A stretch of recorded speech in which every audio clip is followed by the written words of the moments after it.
Cina memberikan bantuan hutang kepada Indonesia tahap pertama 647 triliun tentang standar pendidikan nasional. Tidak ada lagi mata pelajaran Pancasila dan tidak ada lagi mata pelajaran bahasa Indonesia.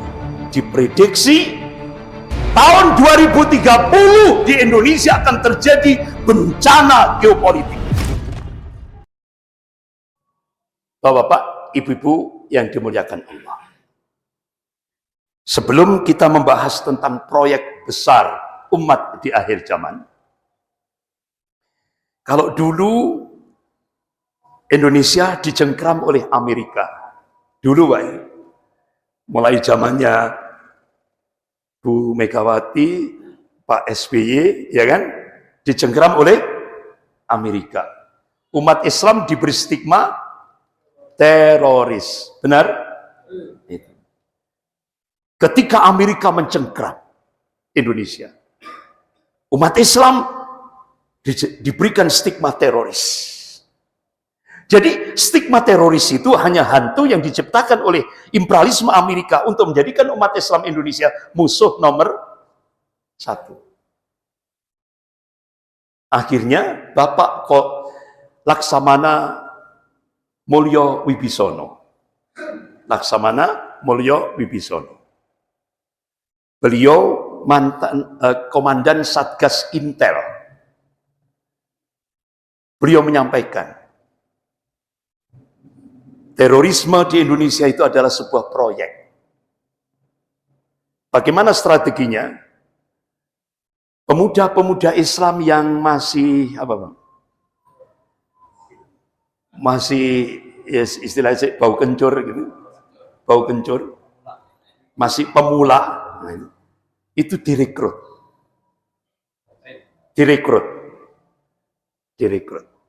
Habis itu didoktrin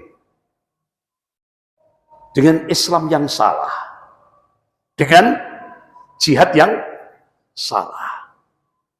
Kemudian difasilitasi, kemudian digerakkan dengan lewat operasi intelijen flash flag. Jadi operasi intelijen flash flag itu kalau sebuah operasi berjalan, siapa yang dijadikan kambing hitam? Umat Islam. Oleh karena itu, kata Laksamana Mulyo Wibisono, mantan, jadi biasanya kalau sudah pensiun ini kan rodok kereng. Wes pensiun ini kan rodok kereng, tapi sebagaikan macan ompong. Wes pensiun. Akhirnya begitu pensiun dia ngomong, ternyata proyek terorisme di Indonesia itu proyek dolar untuk mencari fulus. Yang dikorbankan pemuda-pemuda Islam yang tidak punya basic akidah yang kuat. Itu. Jadi strateginya seperti itu. Itu memang dipelihara. Sebuah proyek. Dengan operasi intelijen flash flag. Nah, setelah Amerika melemah, karena kekuatan pendanaan Amerika sudah mulai terkoyak, karena untuk perang menghadapi umat Islam di Afghanistan, kemudian ditambah lagi Irak, hampir 3 triliun US dollar, 3 miliar bukan triliun, 3 miliar US dollar habis, sehingga akhirnya terjadilah shutdown. Banyak karyawan-karyawan di Amerika di PHK. Amerika sudah mulai melemah. Akhirnya gantian sekarang. Amerika mundur, ganti Cina. Sejak 2014. Sejak 2014, Cina masuk. Jadi keluar dari lubang, keluar dari mulut buaya, masuk mulut singa. Ini Pak, lebih dahsyat lagi. Akhirnya begitu Indonesia berubah kiblat dari Amerika ke Cina, akhirnya Cina langsung itu tadi intervensi lewat politik, intelijen, ekonomi dan lain-lain. Akhirnya Cina memberikan min amplopi bin fulus, bantuan hutang. Cina memberikan bantuan hutang kepada Indonesia tahap pertama 647 triliun. Nah, kira-kira Pak, Cina ngasih bantuan ke Indonesia 647 triliun itu kira-kira gratisan apa ya Pak? Ora Pak, ora gratisan. Nggak ada istilah freelance, makan siang gratis, nggak ada Cina. Ada take and give. Ada take and give. Nah, apa? Akhirnya Wakil Perdana Menteri Cina Liu Yangdong setelah menghadap Wong Solo,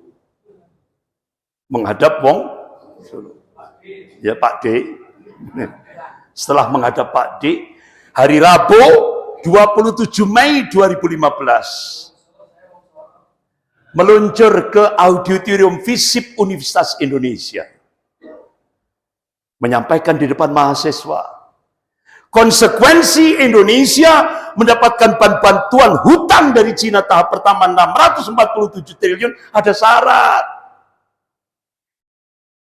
Syaratnya itu termaktub dibongkar oleh Snowden, pakar intelijen Amerika. Yaitu sebuah nota diplomatik Amerika di Beijing dengan kode referensi Beijing 1448. Isinya apa?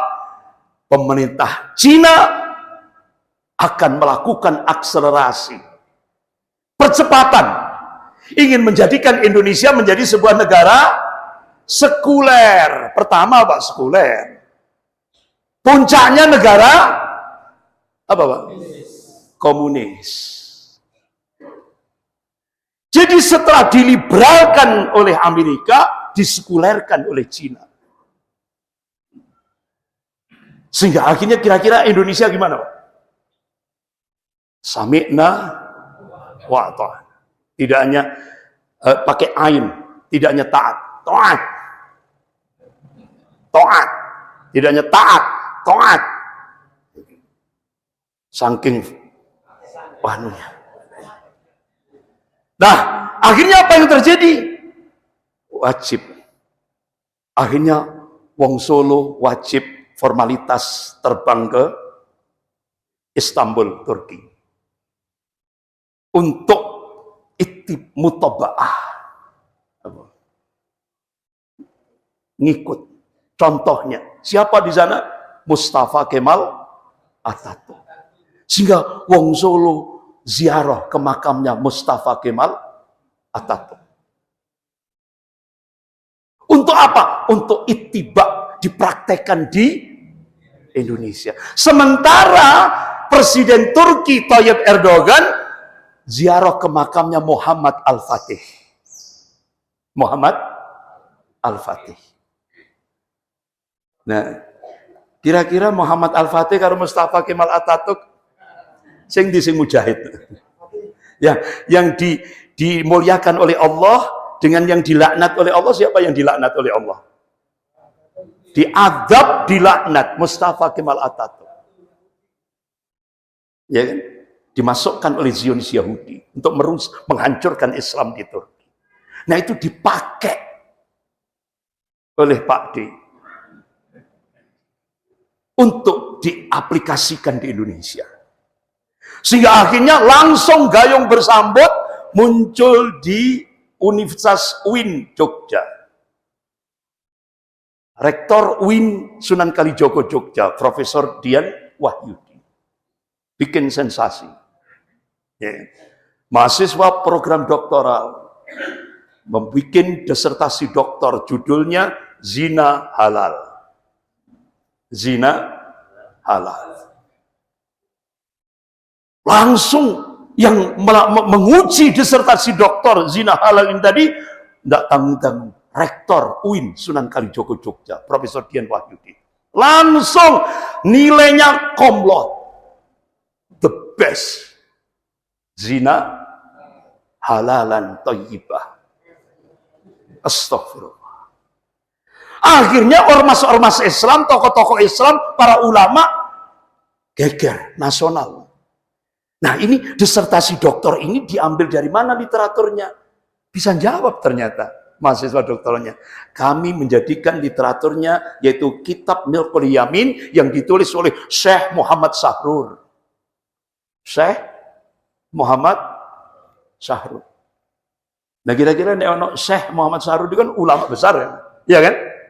Mesti kan persepsi kita kan, wah ini ulama gede, gitu, ya kan? Kan nggak ada orang Timur Tengah namanya Bejo, nggak ada. Bejo itu orang Jawa, ya kan? Muhammad. Kalau di Timur Tengah itu minim Ahmad, Muhammad, Ismail, Ibrahim, ya kan? Nama-nama Islam. Nah ternyata ada ulama Ahlus Sunnah wal Jamaah membongkar kedok siapa Muhammad Sahrul. Ternyata Muhammad Sahrul itu tokoh komunis di Timur Tengah. Makanya dia anti agama, anti Islam. Makanya dia tulis zina halal. Ya otomatis Pak, zina halal, korupsi halal, apalagi maling halal, minum khamr halal, semua serba halal. Iya, karena komunis. Nah, akhirnya Pak Mukidin, Pak D, cocok, ini cocok ini. Cocok ini. Wah, ini podoai tumbuh ketemu tutup ini.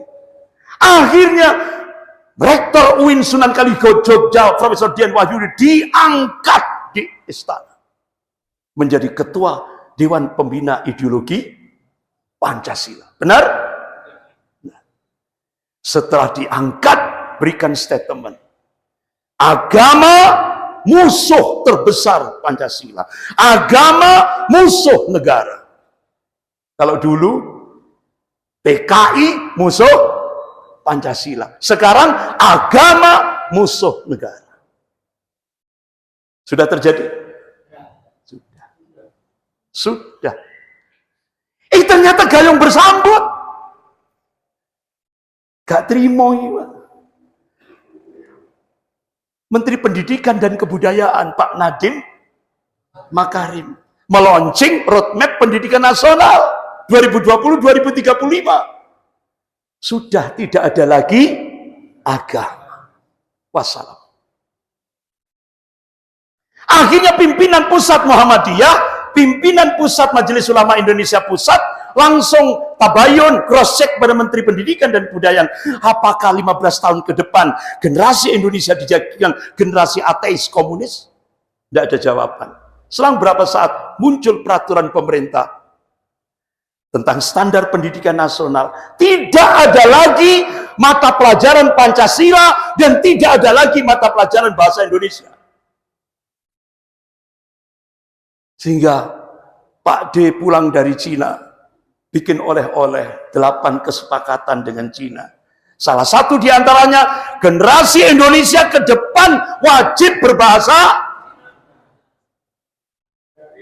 Astagfirullah. Gak usah saya perpanjang, tambah sumpek. Gak usah saya perpanjang. Stop.